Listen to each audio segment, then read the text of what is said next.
kesayangan kita di Geber Generasi Berkarya. Oke, hari ini kita kedatangan tamu yang sangat spesial. Beliau adalah seorang guru tari, tetapi di sini beliau guru tarinya tuh kan kayak seperti biasa itu kan perempuan. Ini beda. Jadi beliau tuh beda dari yang lain, guys. Oke. Selamat datang Pak Dona. Ya Mbak, selamat Bisa pagi. perkenalkan diri dulu Bapak? Oke, perkenalkan, nama saya Donadian Ginanjar, atau kalau di luar itu orang-orang sering panggil saya Mas Donadian gitu kalau kita ngomong tentang di luar. Iya. Kemudian saya sebagai pengajar di jurusan tari, terutama untuk tari gaya Surakarta, tari halus, begitu Mbak. Oke. Oke, Pak. Nih. Bisa diceritakan sedikit tentang perjalanan Bapak hingga sekarang akhirnya menjadi seorang guru seni tari gitu. Perjalanannya sebenarnya panjang banget. Sebenarnya sebagai seorang guru yang berada di lingkup mengajar di sekolah itu sebenarnya bukan salah satu cita-cita saya sebenarnya. Oh. Cita-cita saya sebenarnya sebagai seorang seniman sebenarnya. Tetapi melihat keprihatinan saya sebenarnya terhadap regenerasi untuk penari-penari itu ada sedikit tergugah untuk mencoba sebenarnya, untuk mencoba masuk ke dalam dunia seni, masuk ke dalam dunia pendidikan, untuk mencoba membagikan ilmu yang pernah saya dapat. Sebenarnya dari situ, karena dulu sebelum saya di SMK Negeri 8 ini, kebetulan saya juga mengajar di ISI Surakarta juga. Ya, saya mengajar di ISI Surakarta itu, dan selalu setiap kali ada mahasiswa baru selalu ditanyakan, Mas atau Mbak dari mana gitu, dari SMKI. Nah, seiring berjalannya waktu, ternyata anak-anak yang dari SMKI itu memang secara kualitas atau kemampuan itu memang sangat kurang, Mbak.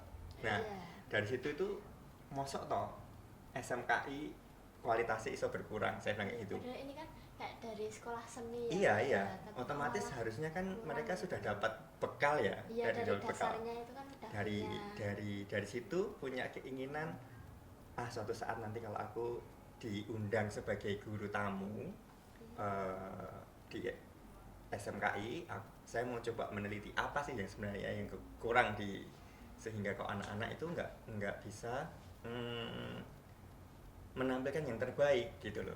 Berarti kayak masih kurang gitu. Iya, masih kurang. Jadi secara teknik, secara hafalan sebenarnya. Oke, berjalannya waktu, kemudian 1 tahun pertama saya masuk di SMK Negeri 8 ini sebenarnya sempat menyerah sih. Hampir menyerah, hampir saja menyerah. Kenapa itu Pak kok hampir menyerah? Menyerahnya karena gini, ternyata memang berbeda sekali dari angkatan saya, angkatan adik-adik kelas saya ini sangat berbeda, Mbak. Berbedanya seperti ini. Ternyata sekarang dipengaruhi dengan zonasi. Iya, Nah, zonasi itu sebenarnya sangat merugikan bagi kita yang berada di sekolah seni terutama ya. Karena memang pada akhirnya ketika kita di zonasi ini, akhirnya anak-anak itu yang penting mendapatkan sekolah negeri. Oh, iya. Nah, bukan itu sekolah yang keinginannya iya cuma bukan terpaksa karena gitu. bukan karena dia ingin, dia pengen menekuni, itu bukan. Nah, ternyata memang salah satu kuncinya di situ. Jadi memang karena ada zonasi itu, kemudian minat anak-anak terhadap tari itu juga, ya yang penting saya sekolah, yang penting saya menyelesaikan tugas, sudah selesai. Jadi kayak masuk dapat nilai, Iya sudah iya gitu. benar. Jadi beda kayak angkatan-angkatan yang lama itu, ketika kita masuk di SMK Negeri 8 itu ya memang karena aku pengen jadi penari yang bagus, aku pengen menjadi seniman, aku pengen ke luar negeri ya gitu. Dulu kan punya cita-cita seperti itu ya. Iya. Sekarang seperti itu. Sekarang berbeda, yaitu karena yang penting saya sekolah. 1 tahun pertama saya masuk ke SMK Negeri 8 ini masih terjadi seperti itu. Kemudian masih ditemenin sama teman-teman nih, teman-teman dari jurusan tari. ayo Pak kita coba lagi, kita coba lagi, kita Semangatin ya, lagi disemangatin gitu sama ya. teman-teman itu sebenarnya. Oke, kita coba lagi dan akhirnya ya saya bilang sampai saat ini jurusan tari terutama itu sudah mengalami peningkatan. Alhamdulillahnya jadi ada peningkatan. Jadi yang semula anak-anak itu tidak bisa menari sama sekali, kemudian tahu, kemudian ada keinginan anak-anak juga untuk mungkin menginspirasi ya. Jadi mungkin menginspirasi, oh guruku itu ke luar negeri misalnya gitu. Jadi mungkin ada anak-anak juga ingin, aku suatu saat pengen kayak gitu. Nah kemudian mungkin mereka juga timbul memotivasi bagi mereka juga seperti itu. Nah ini Pak, kemarin tuh kan dengar-dengar Pak Duna kan pernah ke luar negeri. Nah itu ceritain sedikit Pak Duna yang mengembangkan kayak seni di sana itu gimana Pak, seni tari itu? Alhamdulillahnya setiap tahun itu pasti saya mengajar di Singapura. Jadi kami ada seperti sanggar di Singapura itu setiap tahunnya itu. Jadi kalau kita programnya mereka itu kayak summer class. Summer class itu kita mendatangkan saya untuk mengajar di sana. Jadi memang ketertarikan orang-orang di luar itu banyak tentang kebudayaan sebenarnya. Dari sini tuh banyak orang pengen belajar, pengen bisa menari. Karena kebetulan juga saya juga mengajar secara online di Jakarta juga sama. Tari juga, mengajar tari juga di sanggar di Jakarta. Itu juga seperti itu. Jadi memang Mas, kita itu sudah kerja pusing dan sebagainya. Jadi pengennya ya kita nari itu sebagai relaksasi, sebagai refreshing sebenarnya itu. Sebenarnya juga jauh juga beda juga ya. Jadi kita ngomongnya tentang, kalau kita ngomong kalau bagi mereka mungkin oke lah, refreshing, oke. Tapi untuk bagi kita, untuk yang menekuni ya itu memang harus profesi kita sebenarnya. Kalau ngajar ya harus jadi, nggak boleh enggak. Nah, istilahnya gitu. Iya, harus jadi. Saya kan juga kayak pernah lihat video-video kayak orang luar, sempet Pak kayak ngelihat yang orang Jepang kayak bawain tari dari Indonesia itu kayak banyak banget. Jadi ternyata emang semenarik itu gitu sebenarnya. Terakhir saya ke Jepang bulan September kemarin. September Oktober ya, baru kemarin itu juga antusiasnya banyak banget. Jadi kita pentas di World Expo ya di Osaka. Nah itu kemarin peminat yang masuk ke pavilion Indonesia itu sangat banyak sekali. Yang melihat itu sangat banyak sekali, makanya dapat peringkat kalau nggak salah 10 besar atau 3 besar gitu kemarin dari Indonesia itu. Nah berarti kan memang antusiasme warga asing untuk melihat kebudayaan, karena memang Indonesia itu kebudayaannya banyak banget Mbak. Banyak itu. Ya sangat banyak sekali, makanya mereka tertarik. Bahkan hampir ada yang mereka dibela-belain untuk istilahnya kayak ngontrak atau ngekos itu untuk melihat setiap hari, untuk melihat pertunjukan di Indonesia itu. Iya, itu kayak banyak dari orang luar kadang juga kesini lihat tari di mana itu yang buat tari itu di TPS Balai Kambang ya banyak sekali. Biasanya kan ada tari, ada turisnya. Banyak juga yang belajar di sini juga banyak Mbak. Jadi memang kadang-kadang mereka itu memang setahun sekali mereka datang ke sini untuk belajar tari Jawa. Kayak yang dulu itu nggak sih Pak? Kayaknya pernah ada. Ya, di sini juga ada. Tahun kemarin juga ada. Jadi memang belajar ke sini, terutama banyak yang orang Jepang itu hampir semuanya bagus kalau menarikan tari tradisi. Cuman ya memang ada sedikit-sedikit bedanya ya, karena memang baru coba-coba pertama kalinya kan. Dan hebatnya tuh juga orang-orang asing kalau belajar tari Jawa atau belajar itu mereka benar-benar telaten, benar-benar. Jadi mereka pengen aku belajar tari Indonesia, belajar tari Jawa ya harus benar-benar bisa. Nah, jadi benar-benar tekun gitu. Iya, benar-benar tekun. Bukan yang cuma main-main kayak kepo aja. Enggak. Jarang sekali kalau orang-orang asing itu biasanya mensikapi itu dengan serius. Gitu. Apa yang pertama kali membuat Bapak jatuh cinta di dunia seni tari? Jatuh cinta di dunia seni tari sebenarnya sejak kecil tuh saya sudah masuk ke sanggar sebenarnya. Nah, dari kecil tuh berapa itu Pak? Saya masuk sanggar itu mungkin kelas 2 ya. Kelas 2 SD. Itu sudah masuk sanggar sebelumnya di TK itu sering diajak pentas tari ya, biasalah anak-anak TK ya. Iya, Itu kan biasa. sering-sering gitu. Terus sering lihat nonton wayang. Itu kok kelihatannya asik ya, jadi penari itu asik ya. Dulu Ya. aku juga waktu masih SD juga seneng banget lihat wayang orang di hotel Iya, gitu iya, loh, Pak. benar. Kayak tariannya bagus-bagus, Mm-mm. terus pemainnya kan juga bagus-bagus, Iya, keren-keren benar. gitu. Bisa nari, bisa nembang, bisa onto pecon. Nah, itu kelihatannya Iya. keren menurut saya. Eh, masuk ke sanggar memang sebenarnya orang tua sudah mendukung sih Mbak, mendukung untuk ya udah kamu kalau mau masuk sanggar aja. Tapi itu nggak ada ya Pak, kayak dari orang tua yang sama-sama penari itu ada nggak, Enggak, Pak? Kayak saya bapak, ibu gitu. kebetulan dari keluarga non seni. Oh, Ya bapak cuman guru, ibu PNS juga. berarti yang seni itu cuma bapak Cuman aja ya dari 4 bersaudara cuman saya aja nih Oh. yang masuk ke dunia seni.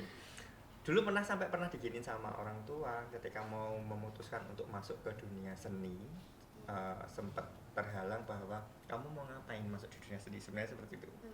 Dari situ ada pacuan atau ada motivasi untuk oh ya aku berarti harus jadi orang yang sukses di dunia seni, Iya, karena untuk membuktikan itu aja sih sebenarnya. Dari temanku bisa seperti ini berarti aku harus bisa. Dari situ sebenarnya berarti ada motivasi untuk bisa menguasai di dunia seni, walaupun memang benar-benar dari nol benar-benar nol, jadi nggak ada keturunan orang seni itu juga ada. Ya, kayak juga yang ngajarin seni kan juga nggak ada Iya belajar benar, sendiri iya juga. memang benar. Sampai itu dulu kalau di sanggar itu kalau misalnya orang tua nggak bisa nganterin gitu jalan dari rumah sampai ke sanggar itu jalan. Pak itu. Rumah saya dulu tuh di Tipes, sanggarnya di Mangkunegaran. Oh, Nah, agak lumayan ya, jauh banget, iya, agak itu lumayan jauh banget, Pak. dan jalan bener-bener jalan.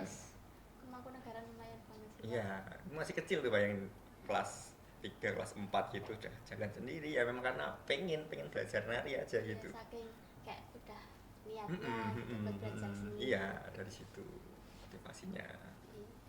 Keren.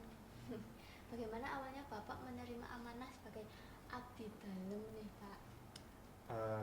Amanah sebagai abdi dalam. Nah, ceritanya panjang Mbak sebenarnya. Gak apa-apa, Pak. Oke. Dari kecil sampai dengan kuliah semester 3, 4 itu saya belajarnya di Mangkunegaran. Nah, saya belajar di Mangkunegaran di Surau Sumirat, kemudian masuk ke abdi dalam Langan Projo juga dulu. Tuh di Mangkunegaran saya banyak berkecimpung di situ. Kemudian kuliah semester 3 itu pertama kali saya diajak untuk datang ke keraton. Ceritanya keraton itu membutuhkan penari untuk festival Keraton Nusantara. Oh, iya. Nah, itu ada reguler ya, setiap tahun itu dulu ada FKN namanya. Pertama kali itu di Palembang. Nah, pertama kali itu disowanke itu diajak, kemudian dilihatkan ke Mas Dona nggih penari, terus habis itu sama Gusti Wandan waktu itu beliau bilang ya wis Mas Dona wae. Ya, itu dari situ pertama kali sebenarnya, kemudian menekuni jadi abdi dalam di penari. Langan Beksa. Dari situ akhirnya ya sudah setiap ada event-event apa selalu dipanggil untuk nari sampai sekarang, sampai dipercaya untuk menjadi istilahnya istilahnya koordinator lah ya, istilahnya koordinator untuk kita untuk mencari penari. Maksudnya nanti kalau ini ada tamu seperti ini nanti yang beksa sinten nggih, ya, kayak gitu, seperti itu sampai sekarang. Dulu pertama kali yang di event tadi yang di Mangkunegaran itu tari apa yang Bapak bawa ini tuh? Pertama kali saya nari ikut keraton di FKN Palembang itu namanya Fragmentari Kilopo Warno. Jadi ada dua tokoh di situ, ada Panji Enem dan Panji Sepuh. Kebetulan saya dipercaya untuk menjadi Panji Anom.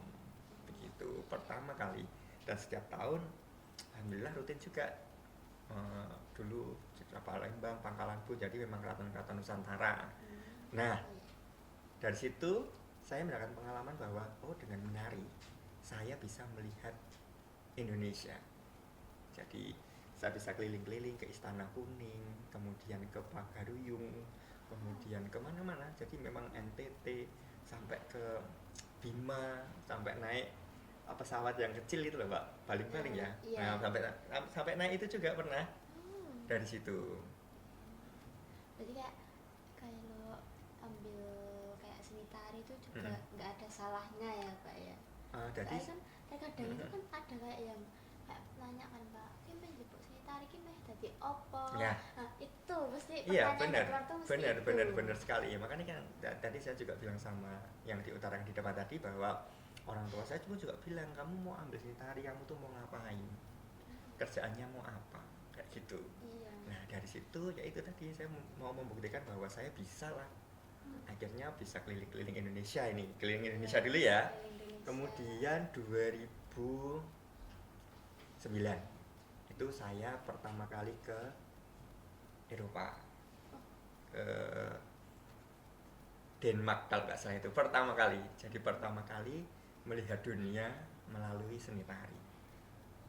Nah, pertama kali di Itu situ. pertama kalinya ke luar Pertama negeri kali itu di benar-benar situ ya. Pak, Jadi kalau nggak salah itu saya semester 7 atau 8. Jadi sebenarnya itu prosesnya juga mau TA, mau tugas akhir supaya lulus kan. Iya. Tapi sama kapronya dulu, terus kamu ini aja dulu, ke luar negeri dulu aja. Nah, disuruh ya, Pak, ya? akhirnya malah bisa ke Denmark itu. Kemudian itu lagi balik, kemudian ada Festival Topeng Panji Asia. Kedua kalinya saya ke luar negeri, ke Thailand itu. Wow. Ya alhamdulillah sampai sekarang bisa, ya hampir adalah, maksudnya setiap tahun sekali, walaupun Singapura mau ke Thailand itu ada. Ya, alhamdulillah. Iya, alhamdulillah. Karena Jadi bisa membawakan seni-seni keluar. Iya, memperkenalkan Iya. Indonesia lah, ada sedikit bangga lah ya. Iya. Dari orang Indonesia, dari sekian ribu, ratus ribu atau bahkan puluhan ribu ya. Iya. Itu salah satunya bisa terpilih dan menyajikan tari, itu sudah pengalaman yang luar biasa. Iya, itu kayak sebagai apa namanya? Apa ya? Duta seni ya, mungkin Iya. duta seni, mungkin bisa dikatakan seperti itu. Apa makna menjadi abdi dalam bagi Bapak secara pribadi dan profesional? Makna menjadi seorang abdi dalam, abdi berarti mengabdikan diri. Iya. Nah, saya mencoba mengabdikan diri dalam dunia seni atau budaya, sebenarnya di situ. Jadi bagaimana saya berkecimpung untuk melanjutkan atau meneruskan tradisi-tradisi atau seni-seni tari terutama yang sudah ada, supaya kesenian ini tidak punah. Sebenarnya di situ. Jadi bagaimana keikhlasan hati untuk, ya sudah, berarti raga saya dipinjam untuk meneruskan meneruskan sebagai seorang penari atau mengajarkan penari kepada meregenerasi, seperti itu. Agak susah nggak sih Pak, kayak menurut Bapak pribadi gitu? Mengajarnya atau sebagai penarinya? Kalau sebagai penari itu gimana? Kalau sebagai penari, ya mau nggak mau berarti harus belajar, benar-benar belajar wilep atau cak-cakan keraton, karena berbeda ya. Jadi Iya, kita berbeda. ngomong bahwa kalau kita ngomong tari di gaya SSI atau ISI dengan tari gaya Mangkunegaran atau tari gaya Surakarta itu berbeda. Ketika saya masuk ke keraton, berarti saya harus rela melepaskan gaya ISI dan gaya Mangkunegaran. Ketika saya masuk Mangkunegaran, saya harus rela melepaskan yang lain juga. Jadi mau nggak mau, karena memang ya harus jadi berbeda, harus dengan kekayaan style-style yang berbeda itu. Gitu. Keren, bisa gitu Pak. Iya. Apakah nilai-nilai yang Bapak dapatkan dari keraton berpengaruh pada cara Bapak mengajar di sekolah? Nilai-nilainya sangat berpengaruh ya, karena kalau di keraton itu kan kita memang sopan santunnya juga sangat terkondisikan ya. Jadi misalnya ada sembah dalam, ada ini ya, itu sebenarnya nilai-nilai yang tidak pernah didapatkan di luar sebenarnya. Iya, itu Makanya susah banget kalau kenapa di kok luar. saya pengen jadi abdi dalam, kenapa kok saya mau ngeladosi keraton misalnya, itu ya karena itu, oh berarti harus ada keikhlasan, harus ada nilai-nilai, ya ini apa namanya, ada nilai-nilai bahwa kita tuh berjalannya berdampingan, semuanya berdampingan, tari kemudian karawitan, jadi ada unsur saling menghargai lah mbak, ya kita ngomong unsur saling menghargai, terus nilai-nilai yaitu baik sopan santun, kemudian apa namanya, bagaimana kita bisa menyajikan sesuatu yang terbaik, itu kan juga termasuk yang kita dapatkan dari keraton juga ya. Menep, nah menep itu juga kita dapatkan dari keraton juga, karena mungkin yang berbeda dari yang tidak ada di luar itu adalah seleh, atau kalau di keraton itu kan memang talinya lama dan harus benar-benar sabar kan. Iya, itu Nah kalau di sini teliti paling banget itu. 10 menit 15 menit sudah selesai. Kalau di keraton tuh bisa sampai 1 jam kita narinya. Di sini mentok paling ya 20 menit. Iya, itu udah capek banget yang Iya. dari belajar dari situ. Gitu. Tapi nanti kalau yang lama-lama juga udah terbiasa. Iya, gitu. mau nggak mau ya. Jadi proses panjang. Sebenarnya kalau menari itu nggak bisa diomongin kita selesai di sini tuh nggak bisa. Jadi memang kalau menari itu memang harus perjalanan hidup tuh harus kita ikutin terus. Jadi menari kan juga seperti itu, kita mencari tubuh, mencari ketubuhan kita, mencari teknik, mencari rasa. Makanya kalau penari-penari itu biasanya agak-agak rasanya agak ini ya, agak terasa ya. Jadi Iya, misalnya jadi oh ya. ini kayak gini ya, oh ini kayak gini, jadi masih itu antep rasanya itu. Gitu. Tantangan terbesar Bapak ketika mengajar seni tari kepada siswa zaman sekarang apa, Pak? Tantangan terbesar ya itu tadi, kita selalu bergulat dengan gadget. Nah, Oh, iya, bergulat ini dengan HP HP itu susah banget, susah. karena anak-anak sekarang itu susah lepas dari HP. Iya. Kalau saya bilang ya, jadi padahal kalau diomongin orang-orang dulu tuh nggak ada HP juga bisa kok. Iya nggak, kita Iya. bisa main, kita bisa latihan. Ini salah satu contohnya nih. Dulu tuh nggak ada HP, kita juga bisa kencan. Nanti sore latihan ya. Iya. Itu kan bisa. Kalau sekarang kan juga padahal teknologi semakin dimudahkan ya dengan Iya. HP, itu bisa melihat referensi tari, bisa melihat apapun, melihat dunia dari HP itu juga bisa sebenarnya. Kita nggak tahu kabarnya Palembang gimana sih, oh tadi Palembang gimana, kita browsing ada. Kalau dulu kan nggak ada, kita benar-benar mau membaca. Terus ya itu masalah kedisiplinan ya, terutama ya anak-anak sekarang itu kadang-kadang kalau saya ngomongnya gini, gosek ya gitu loh. Jadi misalnya ayo, semangatnya untuk menjadi penari yang profesional atau semangat untuk bisa itu kadang-kadang agak lemah ya. Saya bilangnya agak lemah. Kurang semangat. Iya, kurang semangatnya. Jadi maunya mereka tuh instan.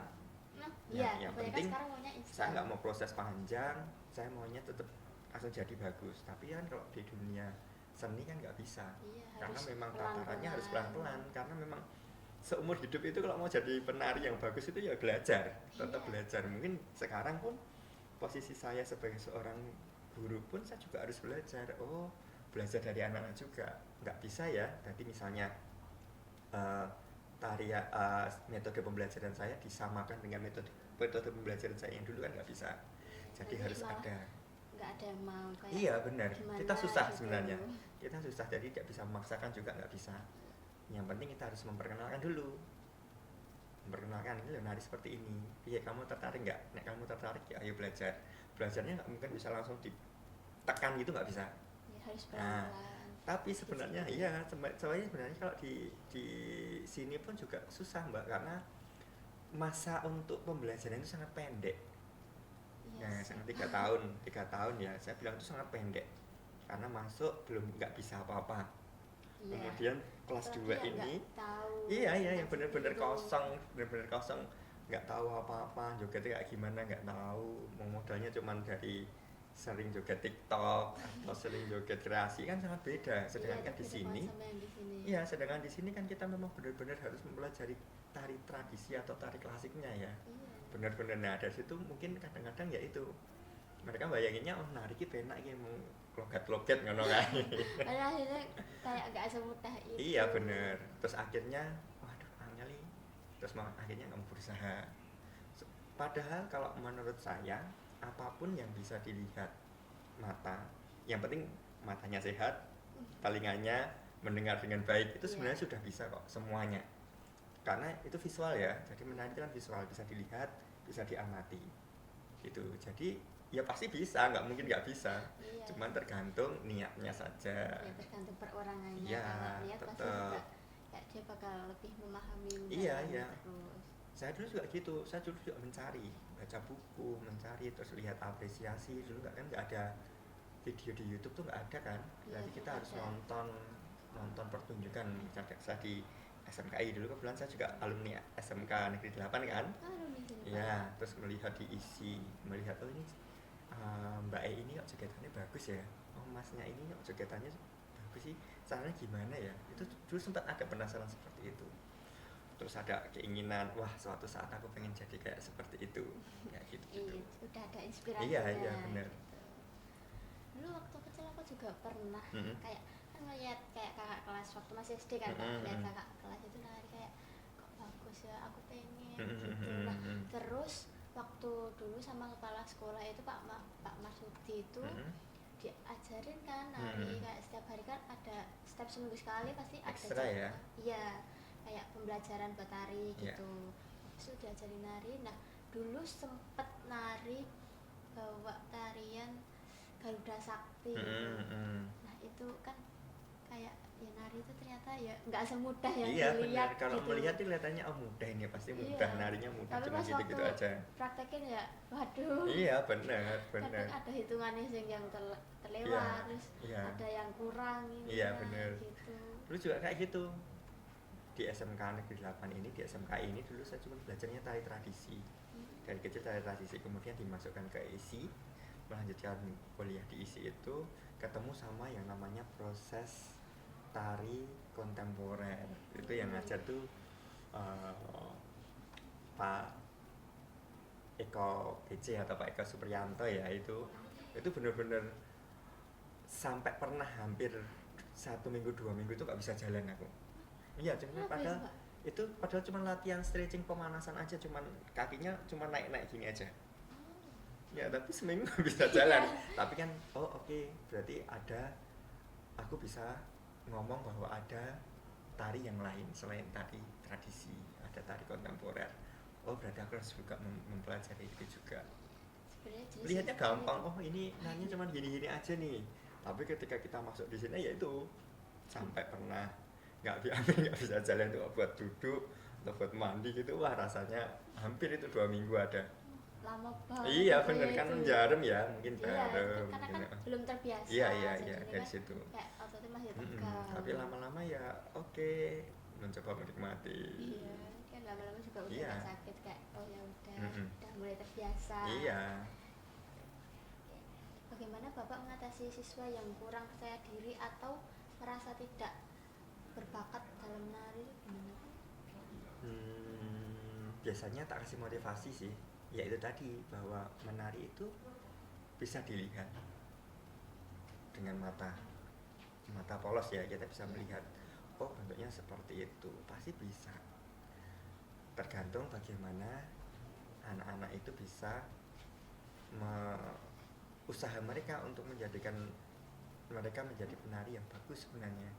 Jadi nggak ada kita ngomong menari ini salah, ini benar tuh nggak ada. Menari itu semuanya benar. Cuman secara aturannya yang berbeda. Aturan seperti apa? Oh misalnya tari tradisi putri itu seperti ini, tari alus seperti ini, tari gagah seperti ini. Itu berbeda, hanya volumenya saja sebenarnya. Kemudian kalau masalah untuk percaya diri itu biasanya di awal-awal semester kayak ini saya banyak gembleng ke mentalnya sih. Gembleng anaknya ke mental. Biasanya memang saya keras banget kalau ngajar ya. Pertama iya. itu saya keras banget kalau ngajar itu keras. Misalnya dikasih tugas ini nggak dijalankan, biasanya tak tinggal gitu aja. Terus habis itu mereka kan mungkin mentalnya langsung kena ya. Iya, Jadi mungkin oh aku pengen diajarin berarti aku harus berusaha seperti ini. Lah menjadi seorang penari juga harus mentalnya harus kuat. Karena ini baru Iya. sedikit banget. SMK ini cuma sedikit banget dari 5%-nya 5%-nya nanti kamu keluar itu berhadapan dengan banyak apa ya? masih ada yang lebih Iya, tegas masih lagi. masih berhadapan dengan banyak nanti permasalahannya banyak banget. Persaingan itu Nah, utama, apalagi iya. itu tetap Karena kan dari 10.000 penari yang diambil cuman 10 orang, itu kan persaingan juga kuat. Jadi Iya. kalau mentalnya nggak kuat ya nggak jadi. kayak yang tarik Ganggu Banyuwangi itu Ya kayak itu yang kan banyak masalahnya. penari. Misalnya kita seleksi, misal audisi, perlombaan dan sebagainya butuh penari itu mentalnya harus tamblek, harus kuat. Iya, nanti Tuh. kalau enggak ya Iya, saya juga mencontohkan bahwa saya dulu juga seperti itu, Mbak, Mas. Saya bilang kayak itu. Saya dulu juga istilahnya isinan lah. Saya memang menyadari bahwa aku ki ora iso dudu anak seniman. Tuh, bapak ibuku yang ngomong biasa, saya bilang gitu. Tapi pernah saya dikatakan seperti ini. Nek kowe arep isin ya wis, isin terus wae. Nah, dari situ ada lagi motivasi bahwa oh, saya harus melawan rasa malu, rasa tidak pedenya ini harus tak lawan nek aku pengen maju. iya, Tuh. jadinya nanti kalau sembunyi di rasa malu terus nggak Iya, ada nggak perkembangannya ada gitu perkembangan, kan jadi nanti. kita stuck di situ. Iya. Nah, saya juga memotivasi anak-anak untuk seperti itu. Nggak ada yang jelek kok, semuanya bagus. Cuman kadang-kadang setiap guru itu punya target sendiri-sendiri. Oh, iya. Misalnya si A ini dari 5 sampai dengan 10 ini kadang-kadang anak ini harusnya bisa naik ke level 8. Tapi kenapa kok masih di 7? Nah itu saya tak pas, Bawahnya gitu. tak push lagi, tak tekan lagi ya kamu bisa, pasti bisa. Nah gitu. Masih lebih semangat Iya biar benar. dia bisa Iya semakin secara naik bentuk, gitu. secara ini biasanya gitu. Nah mungkin paling terkenal lah ya Pak Dona itu kalau guru di SMKI itu paling galak gitu kak di Iya, jurusan tadi. dulu Pak dengar-dengar tuh Pak Dona ki gurunya galak. Iya. Lah galak Pak Dona. Terus ya mau gimana? Iya. Karena emang udah pembelajarannya buat tegas Iya biar karena semakin ya itu tahu. tadi, jadi memang tidak ada banyak waktu, saya nggak punya banyak waktu, beda kayak di sanggar ya. Oh iya. Kalau di sanggar itu mungkin dari kecil nanti sampai kuliah itu masih bisa kita menikmatinya panjang. Tapi kayak sekarang ini kelas 1 nggak bisa apa-apa, nanti kelas 2-nya sudah harus menjadi penari, kelas 3-nya hilang. Iya, lupa sih kan. Hilangnya kan mereka sudah masuk kuliah, Iya. ya kan? Iya. Kita bibit lagi nih, sudah mau bagus sedikit hilang lagi. Nah Nanti itu bikin memang- lagi ya. iya lagi. iya akhirnya seperti itu regulasinya. Jadi memang berputar terus, kita nggak bisa menikmati akhirnya. Ya wes, jadi mau nggak mau ya harus ditekan, benar-benar ditekan bahwa nanti kamu kelas 3 kamu lulus sudah harus bisa bekerja istilahnya, karena SMK ya. Iya. Itu kan keahlian ya, keahlian. Jadi kamu paling nggak kamu bisa ngajak sanggar, kamu bisa ngajarin nanti kalau ada adik-adiknya mau 17-an pentas, itu kan harus bisa. Masa nanti lulusan SMK tari nggak bisa ngapa-ngapain kan, ya aneh, Iya. ya kan? Nanti Tuh. pasti ada kayak mulutnya orang-orang itu bilang, "Kamu kan lulusan Sri Tari, Iya. masa nggak bisa ngajarin nari?" Iya, Gitu. bener, sama aja nanti kalau kita dulu pernah nih, saya KKN di Wonosobo waktu pas kuliah itu, kita jurusannya seni kan, Iya. kemudian kita harus ngelola tata buku, jadi perpustakaan kan itu kan sesuatu yang wah ini piye iki carane, tapi akhirnya ya belajar lagi, mau nggak mau harus belajar lagi gitu. Oke. Menurut Bapak, apa pentingnya seni tari dalam pendidikan modern, Pak? Seni tari dalam pendidikan modern, yaitu sebenarnya kalau di Indonesia ini kita mau membanggakan apa sih? Kalau secara teknologi kita juga kalah ya. Orang. Misalnya orang sakit pun nggak ada tuh orang luar negeri yang datang ke Indonesia untuk berobat. Pasti adanya kita orang Kita Indonesia luar yang ke luar negeri. negeri. Nah, kalau saya nggak ngomongnya tentang seni tarinya sendiri, tapi saya ngomongnya tentang kebudayaan yang bisa diunggulkan di luar negeri. Seperti saya bilang tadi di awal, Iya. bahwa orang tuh tertarik, sangat-sangat tertarik dengan keanekaragaman budaya di Indonesia. Nah itu di situ kalau saya. Apa yang membuat Bapak memilih profesi penata rias dan penari sebagai pekerjaan sampingan, Pak? sebagai penata rias sebenarnya itu sebenarnya salah satu hal yang tidak pernah ada di dalam benak saya sebenarnya. Jadi gini Masa ceritanya. tiba-tiba gitu Pak? Jadi gini ceritanya. Memang dari dulu kan kalau sebagai seorang penari itu harus bisa merias sendiri ya. Oh iya. Harus bisa diajari rias, diajari busana. Suatu saat itu ada salah satu ya saya bilangnya guru saya gitu. Dia bilang, mosok kowe arep dadi penari tok. Mau dadi penari tok kuwi wis enek batas waktunya. Dia bilang seperti itu. Kemudian tak pikir-pikir kamu harus punya pekerjaan yang lain. Terus apa ya? Wis lemra nyewangi aku dandani ya gitu. Dari situ. Awal mulanya. Awal mulanya. Itu kan sudah beda banget ya. Jadi dandanin untuk wayang, dandanin panggung sama dandanin untuk orang-orang hajatan, orang kondangan itu kan beda banget. Ya udah itu. belajar dari situ. Terus akhirnya karena memang tidak beda jauh dari disiplin yang saya kerjakan, memang menari ya dandani ya dandan. Akhirnya ya mungkin ini salah satu jalan saya untuk menjadi seorang perias gitu. Akhirnya mau belajar lagi dandanin ini, terutama di masih kebetulan juga di keraton saya juga dipercaya sebagai salah satu dwijo atau guru yang mengampu tentang rias pengantin gaya keraton. Ya, saya masuk di pengajar dodotan. Tadi yang pakai kain panjang itu loh, Pak. Oh, yang kayak basahan itu ya kan. itu saya mengajarkan tekniknya itu dan kakungan. Jadi misalnya persiapan ini untuk apa, ininya apa saja itu kebetulan saya dipercaya untuk di situ. Itu bagus sih Pak, kayak adat yang Solo Basahan. Iya. Itu bagus. Karena itu kalau kita ngomong tentang manten ya itu manten beneran. Kalau kita pakai dodotan itu manten beneran kan? Iya, soalnya kan sekarang kan ada yang pakai udah jadi itu kan. Itu juga bentuknya kan berbeda Mbak nanti. Iya, tak bandingin Kan kayak nggak luwes gitu loh. iya, kayak kurang lah. Iya. Ada yang kurang gitu. Bener. Karya atau penampilan apa yang paling berkesan selama Bapak berkreasi di dunia rias dan tari? Ditari dulu ya. Iya. Ini apa ini? Kita ngomongin tadi apa? Karya atau apa yang paling berkesan ya? Penampilan, iya. Berkesan. Saya dulu sebagai seorang penari, waktu Pak Jokowi mantu Mbak Kahiyang sama Mas Bobi itu saya dipercaya sebagai cucuk lampah RI 1.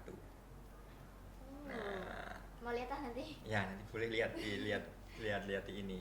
Itu sebagai cucuk lampah waktu Mbak Kahiyang menikah. Memang itu juga sama aja. Dulu ada proses seleksinya tuh enggak menarinya enggak, tapi dilihat dari foto. Jadi harus menginginkan foto ini gitu. Akhirnya dari beberapa saya ditunjuk sebagai cucuk lampahnya. Itu satu ya. Yang kedua, dari dunia seni tari ini saya bisa menciptakan beberapa karya tari. Antara lain ada golek gunting miring, kemudian ada tari Gamyong Asmorondono. Ini dalam proses juga sudah ada 2 lagi, tapi kita nunggu launchingnya dulu nanti. Kayak udah pernah lihat yang tari ini. Iya. Gamyong Asmorondono ada di YouTube sudah ada Mbak, sudah tayang juga. Kemudian di dunia tata rias ya. Iya. Tata rias waktu Mas Kaisang menikah, saya dipercaya sebagai penata busananya. Oh, jadi itu penata busanya Mas Kaisang itu? Iya. Pak. Iya, jadi yang dulu yang kemarin jadi untuk menyiapkan pernak-perniknya untuk Mas Kaisang itu kemarin kebetulan saya yang disuruh. Dengan proses waktu itu hampir 6 bulan lah ya. 6 bulan lama banget karena memang semuanya custom. Termasuk pemakaian dodotan untuk Mas Kaisang dan Mbak Erina kemarin. Tuh. Nah, itu kayak ada maaf ya Pak, ini mungkin agak di luar ya. Saya kan ada yang pernah dengar kayak Kak Melas Manten itu kalau yang ingin benar-benar banget biar aura mantennya kelihatan gitu loh. Kalau pakai adat Solo itu ada yang puasa, terus ada yang pakai apa gitu kan? Ya, sebenarnya bukan hanya untuk sebagai seorang perias ya Mbak. Jadi memang sebagai penari itu semuanya ada namanya laku. saya juga ngelakoni juga, jadi pengen pengen bener-bener niat pengen jadi penari sing apik ya berarti kudu nganggo lakunya apa Watra poso poso ini kayak gitu terus sampai kayak gitu. Kemudian saya pernah gayer itu dulu waktu kuliah itu saya jalan setiap malam Jumat itu jalan ngelilingin keraton itu dari depan dari apa namanya depan itu Mandungan itu muter keraton keluar sampai alun-alun itu masuk lagi tepat di jam 12 malam. Terus saya pernah kayak gitu tak lakoni. Kemudian kumpul neng panggeng ya karena ya memang Iya. memang pengen jadi apa ya pengen punya sesuatu lah ya Iya, kayak keinginan. kayak apa ya aura gitu Iya. kayak katakanlah seperti itu misalnya. Nah aura itu kan kita juga bisa mengasah ya sebenarnya, jadi nggak hanya ya wis lah nanti aku menang wae aura mau tuh orang mungkin semua itu harus ada Iya, harus prihatinnya ada usahanya. prihatin kalau ngomong-ngomong kita nggak ngomong musrik ya tapi kan Iya. ini memang mau nggak mau ya sudah ada di Jawa harus Jawa seperti nggih itu. dari situ. Kan Nah, kebanyakan bilang musrik Iya. kayak cuma ngidupin dupo aja Iya. dibilang musrik Iya terus sembah kadang-kadang setan memang gitu kan. susahnya di situ, jadi memang antara kebudayaan dan agama itu kan nggak bisa Disatukan. disatukan, ya udah harus Sebenarnya berjalan beda. beriringan ya termasuk kalau kita di keraton kan juga banyak diajarin kayak gitu ya mbak. Iya. Nah, lihat penari-penari itu piye sih dari penari kok iso manglingi ya misalnya gitu, oh piye sih. Nah itu juga ada sebenarnya ada kalau kita ngomong itu ada rapalannya sebenarnya dari Sembogo itu ada bisa didapat nggak bisa sebenarnya tapi memang harus ada tempuannya itu ya itu lagi misalnya poso ngebleng telung dino misalnya gitu pas setiap ini misalnya gitu. Saya pun juga pernah melakukan itu ya karena memang pengen Iya, ya kan akhirnya ada gitu niatnya ya itu dan niat ya. pengen jadi ya paling nggak berkarisma lah misalnya gitu Iya. gitu. Oh, bagaimana cara Bapak membagi waktu antara menjadi guru, penari, penata rias dan abdi dalem?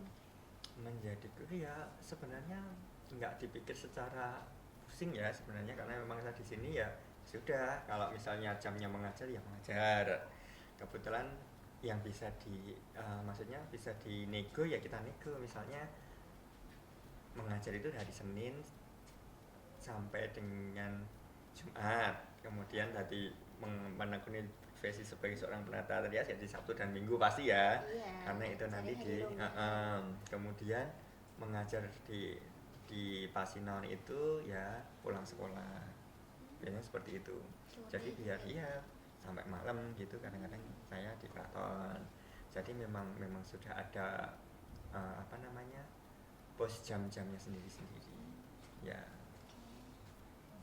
Oke. Dalam pandangan Bapak, bagaimana perkembangan apresiasi masyarakat terhadap seni tari tradisi sekarang ini, Pak? Perkembangannya sebenarnya kalau saya bilang sekarang malah kemunduran ya bukan perkembangan sekarang karena ya itu tadi karena memang semangat anak-anaknya itu juga enggak tahan banting kayak dulu ya kalau dulu tuh pengen ya aku pengen jadi penari ya pengen jadi penari kalau dulu kayak gitu misalnya kita ada FLS 2N atau FLS 3N itu dulu kalau di angkatan saya itu dulu berlomba-lomba untuk supaya aku yang maju supaya aku yang Biar terpilih gitu ya. ya tapi sekarang kok malah misalnya disuruh seleksi gitu malah nggak mau takut nggak tahu ya itu iya mungkin mereka maunya instan tidak mau proses yang panjang kalau saya bilangnya kayak gitu. Jadi kalau ngomong ke perkembangan kalau saya bilangnya sekarang kemunduran sebenarnya. Iya ya jadi itu ya akhirnya ya sudah sekarang kita ngomongnya tentang visual aja jadi minta ya wes kowe nari ngono kae wes gitu. Tapi kalau yang dulu pengalaman saya dulu ketika saya masih duduk di SMK Negeri 8 masih di kelas 1 2 3 itu lihat apresiasi dulu saya bisa merasakan oh iki mau joget iki enek misalnya nih joget basian atau percintaan itu ya kayak kelihatan orang pacaran gitu loh orang-orang jatuh cinta itu kelihatan. Tapi kalau sekarang ya sudah ragam geraknya seperti ini ditelan mentah-mentah tapi nggak ada isinya lagi. Nah itu bukan kayak bawaannya kayak kurang gitu. Iya. Jadi kayak ya wis yang penting aku apal ini wis rampung, tapi nggak mau ngupas kedalamannya juga gitu. Apa yang paling Bapak khawatirkan dan paling Bapak harapkan tentang masa depan tari tradisional, Pak? Yang dikhawatirkan adalah ketika nanti tidak ada dari generasi atau anak-anak muda yang tidak mau meneruskan di dunia seni, itu yang sangat dikhawatirkan ya, karena berbeda disiplin. Kalau kita ngomong di Bali itu anak-anak kecil itu mereka sudah diajari nari, diajari nabuh dan sebagainya. Jadi siapa Banjar ya, Banjar di sini kelurahan kali ya, kelurahan itu sudah mereka diperkenalkan di situ. Tapi kalau di sini tuh kita bikin sanggar gratis saja nggak ada yang mau. Nah, kayak pada masih malas-malas. Iya, itu yang menjadi ketakutan. Makanya kenapa kok saya memilih di dunia pendidikan atau dunia di belakang layar itu, supaya ada keberlangsungan dengan metode saya, dengan kerasnya saya, dengan sakleknya saya itu ya supaya nanti seni itu tetap seperti ini, jadi tidak berubah. Karena semuanya kan orang menciptakan tarian itu semuanya ada maksudnya ya. Jadi misalnya kenapa kok di awal itu sembahan itu maksudnya apa? Nah itu supaya tidak hilang sebenarnya. Kayak maknanya itu tetap ada gitu ya, Pak ya. Harapannya ya semoga generasi muda sekarang itu yang mau mendalami. Jadi memang pengen belajar tari ya ojo mengkulitit tok, tapi coba masuk lagi ke dalamnya seperti apa, supaya nanti, karena ini kan berputar ya. Ini dulu saya sebagai siswa, kemudian sekarang jadi guru, besok kan kita nggak tahu umurnya seperti apa, nggak tahu. Nah nanti kan berputar terus. Harapannya nanti kalau saya sudah tua, sudah nggak bisa apa-apa, itu sudah ada yang melanjutkan dan gondeli tradisinya. Itu aja sih sebenarnya, ben ora hilang. Masa iya kesenian yang punya kita nanti yang meneruskan orang-orang luar, kan nggak mungkin kan. Masa kita mau kalah sama orang luar iya sih. bener banget gitu. Nilai budaya apa yang menurut Bapak paling penting untuk diwariskan kepada generasi muda? Nilai budaya itu semuanya ada tata caranya sendiri-sendiri. Makanya itu nilai-nilai yang memang harus dilestarikan. Jadi semisalnya kalau kita di keraton itu diajarin nanti Caos Dahar. Caos Dahar itu istilahnya ngabekti sama leluhur, itu diajari. Nah ketika anak-anak sekarang itu tidak mencoba masuk ke situ, tidak mendalami seperti itu, nanti akan hilang pasti ya. Iya pasti. Sekarang orang-orang misalnya orang-orang disuruh pakai kain kebaya, disuruh pakai beskap itu kadang-kadang pasti padahal ribet gini ya kan. Tapi kita kan nggak tahu nanti 10 tahun yang akan datang, 20 tahun yang akan datang, sebenarnya mereka udah nggak mau pakai, kan hilang semuanya. Kayak yang apa ya, batik atau apa itu dibilang dari Malaysia. Iya, akhirnya kan kalau sudah diklaim nanti kita baru marah-marah. Kalau sudah ada kita nggak mau melestarikan, itu loh susah. Makanya beruntung banget ketika ada sekolah seni di sini yang masih mau nguri-uri. Jadi ada keraton, ada itu masih sebenarnya masih tinggalan-tinggalan yang benar-benar masih harus dilestarikan. Makanya kenapa kok pentingnya mempersiapkan generasi-generasi yang akan melanjutkan besok itu sangat penting. Oke. Siapa tokoh atau guru yang paling menginspirasi perjalanan Bapak? Tokoh atau guru yang menginspirasi saya banyak sebenarnya, banyak. Kalau saya bilang tidak hanya 1, 2, 3, tapi banyak. Guru-guru saya di SMK Negeri 8, kemudian dosen-dosen saya yang istilahnya gembleng saya sampai saat ini tuh ya karena mereka. Jadi cuman pernah ada pengalaman ini salah satu dosen ya, saya sebutkan namanya Bu Nanuk itu. Yaitu pertama kali saya masuk ke ISI itu dulu juga dikatakan, "Wah, joget ora beneran." Nah, itu kan saya merasa bahwa aku lu di sini SMKI rumah aku yo jogetanku yo ora elek-elek banget, tapi kok di Iya. sini masih ini ya. Tapi dulu sempet anyel ya Mbak, sempet benci itu juga pernah sih karena Iya, nah soalnya kan masih awal iya iya kan, iya. Kak. Ya sama mungkin yang dirasakan anak-anak sekarang kayak gitu ya sama saya Iya. juga seperti itu. Tetapi juga ya wis seiring berjalannya waktu semakin kesini itu saya semakin sadar bahwa dhisik nek aku ora dilokke kaya ngono, aku nggak mungkin seperti ini. Akhirnya seperti itu.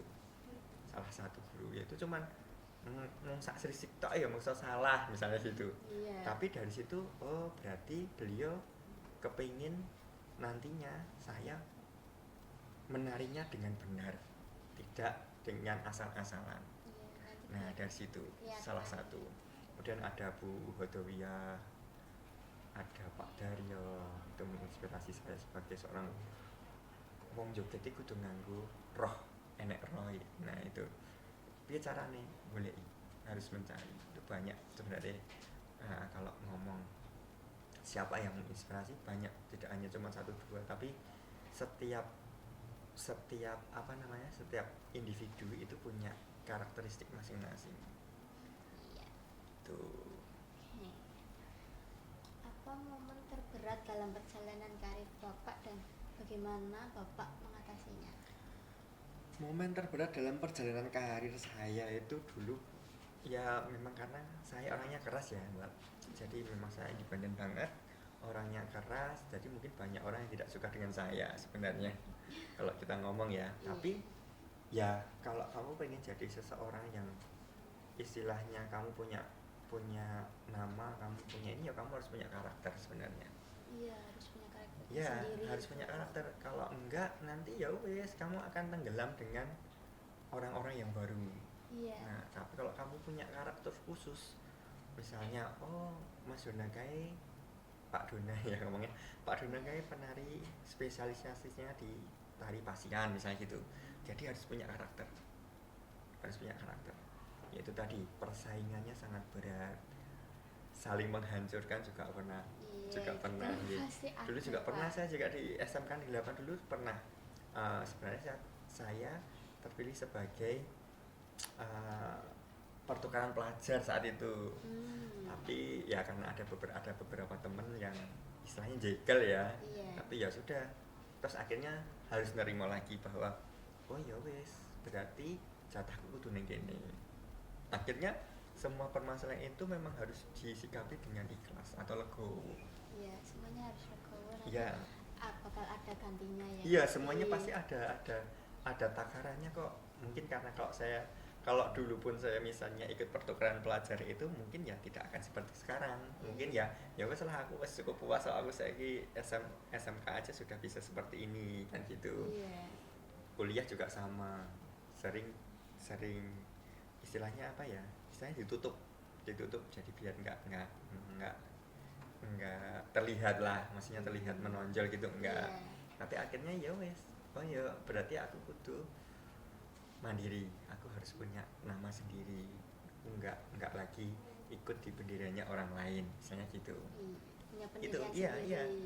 Supaya nggak semakin di Iya benar. hancurin lah. Kalau enggak nanti ya wes, akhirnya kalau ini benderanya udah habis ya udah semuanya habis. Tapi kalau aku punya bendera sendiri berarti aku bisa mengibarkan bendera sendiri dan berdiri di atas kakiku sendiri gitu. Oke.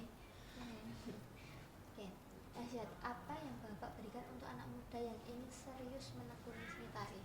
Nasihatnya adalah apa saja yang bisa dilihat, apa saja yang bisa didengar, apa saja yang bisa dipelajari itu bisa kalau mau kita dengan sungguh-sungguh itu bisa. Jadi jangan menyerah untuk belajar. Ya memang prosesnya seperti ini, kita harus ngomong pahitnya dulu, jangan kita ngomong manisnya dulu. Lebih Pasti baik bicara yang iya, pahitnya dulu. iya bener, kita ngomong pahitnya dulu. Nanti jadi penari kan nanti kok masih kesel ngene. Iya itu memang yang harus. Jalannya. Iya, ya seperti itu. Tetapi nanti kalau kamu mungkin sudah seusia Pak Dona gini baru bisa merasakan enaknya karena oh ya wes akhirnya tinggal 1 tahun sekali istilahnya reward kita jalan-jalan ke luar negeri tanpa mengeluarkan sepeser pun sebenarnya. Berarti itu kayak udah dana dari sana semua, nanti pulang masih dikasih uang saku kan ya enak tau, maksudnya Iya, kita nggak usah alhamdulillah. kayak ke Jepang kemarin juga kita nggak usah apa namanya mikirin akomodasinya, kita nggak usah mikirin tiketnya gimana, tidurnya gimana, Semuanya makanya udah gimana dari ya sana, udah, dari jadi kita siapin tinggal jalan-jalan tiket, aja, cuma nari aja udah gitu. Ya itu bisa kok, kita bisa melihat dunia dengan menari pasti. Yang terpenting adalah kesungguhan, sungguh ya wes nek gurumu atau dosenmu muni-muni ku ya dirungokke wae. Iya. Itu untuk kebaikan sebenarnya. Nah makanya ya, tadi saya bilang bahwa masa ngene to, masa ngene aku masa ora iso kayak gitu. Habis itu ternyata ya oh berarti dosenku itu pengen aku belajar secara lebih baik lagi, secara detail lagi kan seperti itu akhirnya. Nah itu memang butuh kesadaran untuk pertama anyel mbak, tetap anyel kalau dilok kayak gitu marah-marah terus itu, tapi kan dibalik kemarahannya, dibalik kedisiplinnya itu kan memang seorang guru itu pengen melihat anak-anaknya sukses kok, murid-muridnya sukses kok. Melihat lebih baik Iya, lagi dari lebih baik dari kemarinnya. gurunya, harus lebih baik dari gurunya, harus seperti itu gitu. Oke. Jika tidak menjadi penari atau guru seni, apakah kira-kira profesi yang ingin Bapak tekuni Nah. ini? Dulu itu sebenarnya waktu kuliah itu saya pernah terjadi kecelakaan ya, jadi patah tulang. Itu sempat pesimis, jadi wah aku jadi sonari meneh ya, sampai kayak gitu. Oh iya. Terus mungkin aku udah sonari aku meh ngopo ya, kayak gitu. Nah kebetulan waktu saya kuliah itu saya merawat ibu saya itu kan stroke kan. Iya. Ya saya kebetulan di rumah itu hanya sama bertiga, bapak, ibu sama saya. Mau nggak mau kan ibu kan, peran ibu itu sangat penting ya, jadi Iya. apapun. Jadi kalau dulu tuh ya wes akhirnya terpaksa harus bisa belajar masak sendiri, harus bisa ini akhir. Nah dari situ sebenarnya aku nek ora jadi penari aku mah buka warung aja kayak situ. Mau jadi Pengusaha pengusaha makanan. Iya. Sem- Kuliner. iya, caranya gimana? Tenang aja, nggak bisa masak pun nggak masalah, nanti kan ada, jadi kita cari orang yang bisa masak, nanti kita kerjasama kan gitu. Iya. Sempat punya pemikiran seperti itu sih, tapi wah kira-kira modalnya banyak ya kayak gitu. Tapi setelah gitu akhirnya ya sekarang ya cuman hobi aja, hobi seneng karena ya kepepet tadi, terus akhirnya bisa gitu. Oke. Apa pesan Bapak untuk para pendengar podcast seputar pelestarian budaya dan seni tari ini tadi?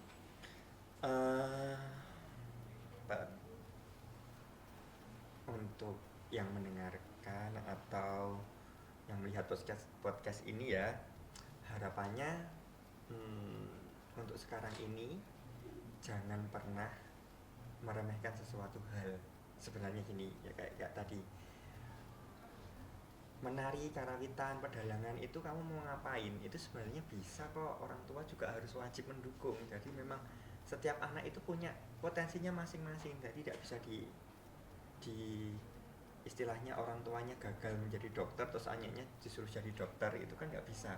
Ya nggak bisa Ya kita cuma tinggal bagaimana anak itu punya potensi, setiap anak itu punya potensi masing-masing. Iya.